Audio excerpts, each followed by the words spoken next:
6,5 billones de dólares. Esa es la cantidad de liquidez que actualmente está al margen, depositada en los conocidos como fondos del mercado monetario a fecha de noviembre de 2024. Seguro que nos ha escuchado decir, por ejemplo, que Warren Buffett mantiene una cantidad récord de 325.000 millones de dólares en efectivo. Pues bien, ese dinero se acumula en instrumentos como los fondos del mercado monetario, que le permiten obtener un rendimiento continuo a su dinero.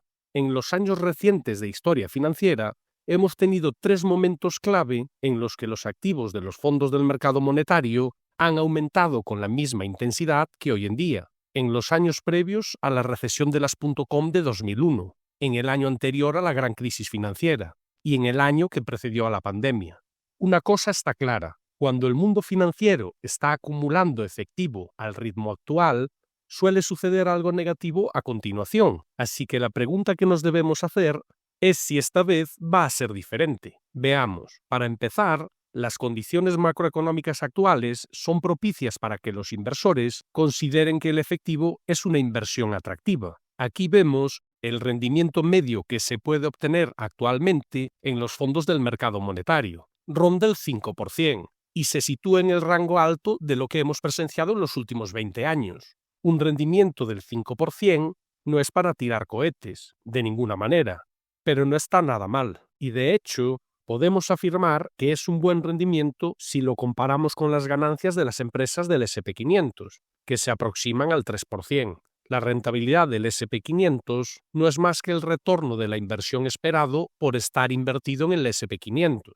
A lo largo de la historia, en general, el retorno de la inversión del S&P 500 ha sido más alto que el rendimiento que se obtiene por mantener efectivo, lo que implica que sea más atractivo para los inversores comprar el S&P 500 en lugar de quedarse con el efectivo. Hoy en día no estamos en esa situación y los inversores como Warren Buffett ciertamente son conscientes de eso y comprenden que las acciones no son una inversión particularmente buena a largo plazo. El rendimiento del efectivo, sin embargo, parece bastante favorable en los niveles sin riesgo actuales, puesto que si comparamos dicho retorno con el nivel de inflación, el rendimiento del efectivo es actualmente significativamente superior a la inflación en los Estados Unidos. Esto se conoce como tener tasas de interés reales positivas. Reales significa ajustado por la inflación.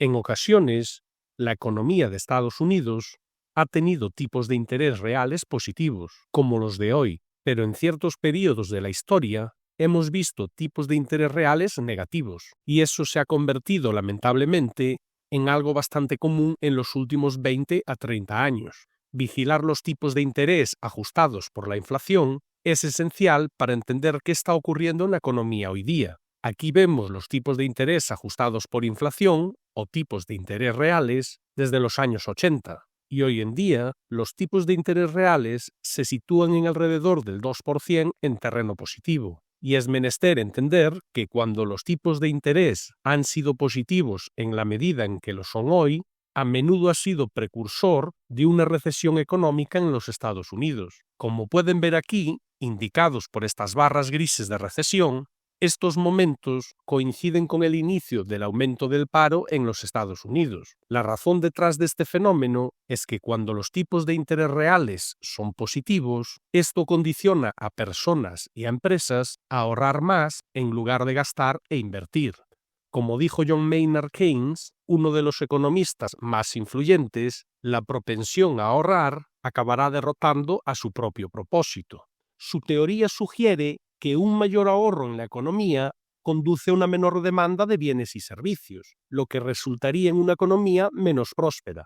Es decir, que cuando las personas y las empresas ahorran, se perjudica a la economía. De hecho, si las empresas deciden acumular reservas de liquidez en lugar de invertir en nuevos proyectos y contratar a nuevos trabajadores, es poco probable que la economía prospere. Y eso es exactamente lo que está sucediendo hoy en día. Por ejemplo, los grandes depósitos a plazo han aumentado de forma considerable en los últimos años, debido a los atractivos niveles de los tipos de interés. De nuevo, esto es algo que también ocurrió en el período previo a la gran crisis financiera.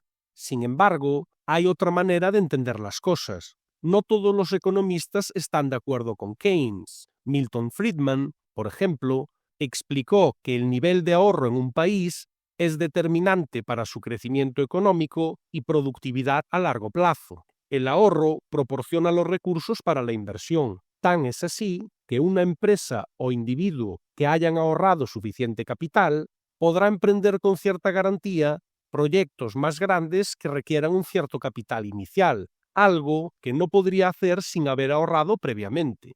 Y esto favorece la prosperidad económica. Este es un concepto clave en la teoría del ciclo económico. Las contracciones económicas preparan el terreno para el crecimiento posterior.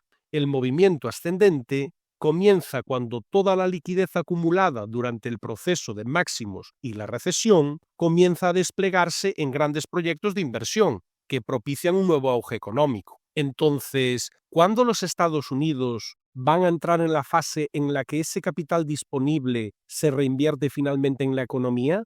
Esa es la gran pregunta del millón. Veamos, cuando revisamos los datos históricos de los fondos del mercado monetario, las grandes reservas de efectivo que se ahorraron antes y después de las recesiones solo vuelven a la economía hacia el final de la recesión y en algún caso cuando ya ha pasado. Y hay un catalizador evidente para que sea así. Mientras que los tipos de interés reales positivos normalmente favorecen una mayor acumulación de efectivo, los tipos reales negativos son los que acaban por fomentar que el dinero ahorrado se reinvierta en la economía, lo que puede originar un gran boom económico. Lógicamente, cuando los tipos de interés reales son negativos, el dinero genera una rentabilidad inferior a la tasa de inflación.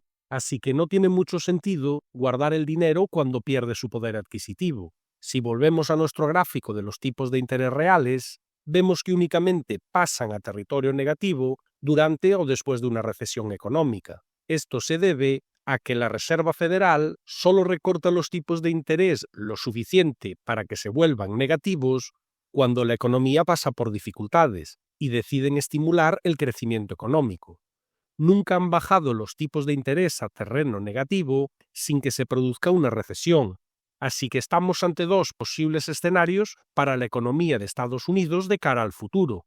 Escenario 1. Ocurre una recesión en un futuro próximo, lo que pone fin al ciclo económico anterior y da inicio a uno nuevo, haciendo que los tipos de interés reales vuelvan a territorio negativo y creando un boom económico. Normalmente, cuando así sucede, no es generalmente positivo para el mercado de valores de Estados Unidos. Al mercado de valores no le gusta demasiado que la economía experimente una recesión. Escenario 2. No aparece la recesión. Vemos que la economía se mantiene estable. Los tipos de interés continúan estables en los mismos niveles elevados. Ha habido varios periodos a lo largo de la historia en los que los tipos reales se mantuvieron estables en un entorno de tipos de interés elevados. A mediados de los años 80, a finales de los 90 e incluso brevemente en 2006 y 2007. Si observamos el mercado de valores de Estados Unidos durante dichos periodos, vemos que subió. De hecho, llevamos en una situación parecida desde más o menos junio de 2023 y ya saben cómo se ha comportado el mercado de valores durante este periodo.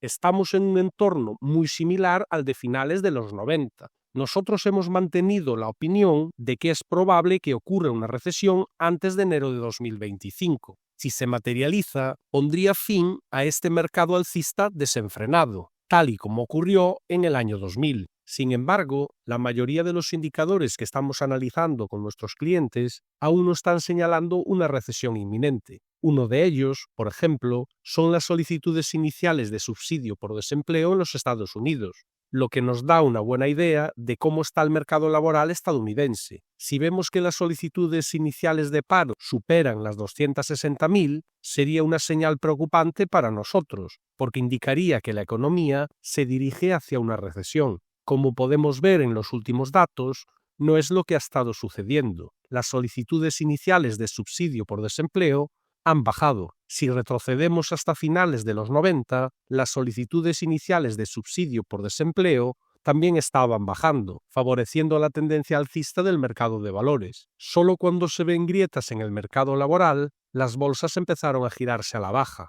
Por ahora, estamos en una situación parecida a la de los años 90. El gran aumento de efectivo hacia los fondos del mercado monetario es una excelente indicación de dónde nos encontramos en el ciclo económico. Definitivamente, estamos más cerca del final del ciclo que del comienzo. Pero si la historia de los 90 sirve de ejemplo, este tipo de entorno puede durar bastante antes de que ocurra, ciertamente, una contracción económica. Nuestros extraordinarios resultados de trading en 2024 se consiguen operando, no paralizados esperando el advenimiento de una recesión. Las oportunidades se presentan todos los días en los mercados financieros y nuestros clientes son los primeros en enterarse tan pronto como están seleccionadas y formuladas.